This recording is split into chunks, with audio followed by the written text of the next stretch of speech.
अगर आपकी ज़िंदगी भी महंगाई से लड़ते लड़ते गुजर रही है और आपका ताल्लुक मिडिल क्लास से है तो जी हाँ, ये वीडियो आपके लिए। एक अंदाजे के मुताबिक पाकिस्तान में 35 से 40% लोग मिडिल क्लास हैं, जिनकी ज़िंदगी का हर नया दिन एक नए चैलेंज के साथ शुरू होता है और एक नए चैलेंज के साथ ही ख़त्म हो जाता है। आखिर मिडिल क्लास की ज़िंदगी में असली विलन कौन है, इस वीडियो में हम इसी बारे में जानेंगे। इन्फ्लेशन तो हमारे हमसाया ममालिक में भी बहुत ज़्यादा है, चाहे इंडिया को देख ले या बांग्लादेश को, लेकिन पाकिस्तान में एक्सट्रीम लेवल पर क्यों?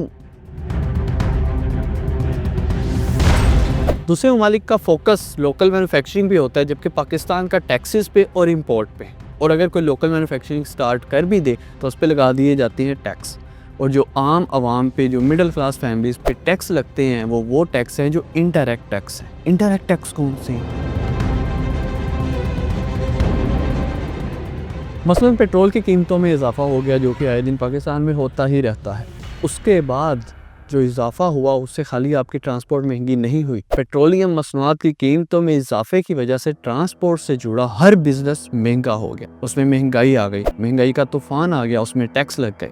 कौन सा बिजनेस है? उसमें सब्जी आ जाएगा, उसमें दूध आ जाएगा, उसमें मीट आ जाएगा, गोश्त, उसमें अंडे, किसी भी किस्म का कारोबार जो ट्रांसपोर्ट से जुड़ा है उसमें महंगाई आ जाएगी, उसमें टैक्स लगा दिए जाएंगे, उसके किराए में इजाफा कर दिया जाएगा।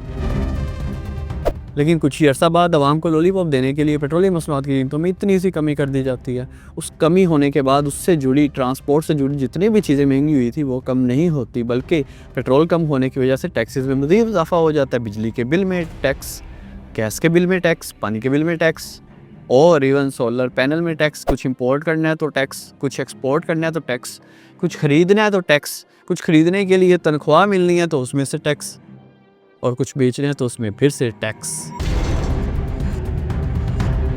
मिडिल क्लास जो है इसी जुस्तजू में लगी रहती है कि कब इस ट्रैप से, कब इस महंगाई से, कब इस परेशानी से, कब इस जुस्तजू से बाहर निकलेंगे। और आखिरकार उन्हें सिर्फ एक सोल्यूशन नज़र आता है, एजुकेशन। एनीहाउ इधर से पकड़ के उधर से पकड़ के उधार लेके, लोन्स लेके वो एजुकेशन तो कंप्लीट कर लेते हैं, लेकिन क्या उसके बाद नौकरी मिलती है? हमारे पढ़े लिखे तालिब इल्म अपनी डिग्रियां लेके पूरा दिन चक्कर लगाते रहते हैं, कभी किसी ऑफिस कभी किसी ऑफिस, और कहीं भी जॉब नहीं मिलती। क्योंकि जॉब तो मिलेगी सिफारिश वालों को या रिश्वत वालों को। बिना रिश्वत के, बिना सिफारिश के पाकिस्तान में जॉब मिलेगी? और इस चक्की में पिसते पिसते पिसते, घूमते घुमाते अगर आखिरकार कहीं जॉब मिल भी जाती है तो वहाँ का सैलरी पैकेज इतना होता है, महीने के जब आखिरी दिन चल रहे होते हैं तो जेब में हवा के अलावा कुछ भी नहीं होता।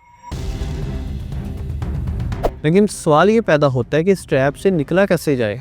इस ट्रैप से निकलने के लिए सबसे पहला पॉइंट है फाइनेंशियल एजुकेशन, बजटिंग, कि हमने कितनी अमाउंट हमें महीने की आ रही है, कितनी हमने खर्च करनी है, कितनी हमने सेव करनी है, जो मुश्किल वक्त में काम आ सके। क्योंकि एक अंदाजे के मुताबिक पाकिस्तान का जो मिडिल क्लास तबका है उसकी तनख्वाह या जो अर्निंग है, महीने की आमदनी है, उसका 60 से 70% हिस्सा राशन पूरा करते करते ही निकल जाता है। स्टेप से निकलने का दूसरा पॉइंट ये है कि ज़रूरियात ज़िंदगी में जो ज़रूरत है उसे पूरा किया जाए, जो ख्वाहिश है उसे ना किया जाए जब तक आप उस काबिल नहीं हो जाते, क्योंकि आपने इस ट्रैप से बाहर निकलना है। और तीसरा और आखिरी पॉइंट कि पहले पॉइंट से और दूसरे पॉइंट से जो आपने बचाया था, जो सेविंग की थी, जो बजटिंग करके जो छोटी सी अमाउंट आपने रखी थी, उसे कहीं इन्वेस्ट कर दिया जाए, म्यूचुअल फंड में इन्वेस्ट कर दिया जाए, कोई चीज़ खरीद ली जाए जो कल को काम आ सके, या कुछ भी ऐसा जिससे आपकी सेविंग वहीं की वहीं मौजूद रहे और आने वाले टाइम के साथ साथ उसमें इजाफा भी होता रहे। म्यूचुअल फ़ंड इसके लिए बेहतरीन तरीका है।